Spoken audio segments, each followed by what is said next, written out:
கைவிட்டு போன செல்வம் மீண்டும் தான் வருமா? காயங்கள் ஆறிவிடுமா? காலம் மாறி வருமா? இருண்ட வானம் வெளுக்குமா? நெஞ்சுக்கு அமைதி கிடைக்குமா? இருண்ட வானம் வெளுக்குமா?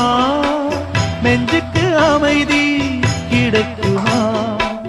அம்மாடி என்ன செய்ய மன்னிக்கணும், என்னத்தான் யார்கிட்ட சொல்லி அழுவேன்? ராத்திரிக்கு கொஞ்சம் ஊத்திக்கிறேன், நொந்த மனச கொஞ்சம் தேத்திக்கிறேன். சொல்லாம தவிச்சு சோகத்தில் துடிச்சேன், எல்லாமே நினைச்சு ஏக்கத்தில் துடிச்சேன். நெஞ்சுக்குள் நானே அழுகிறேன். ராத்திரி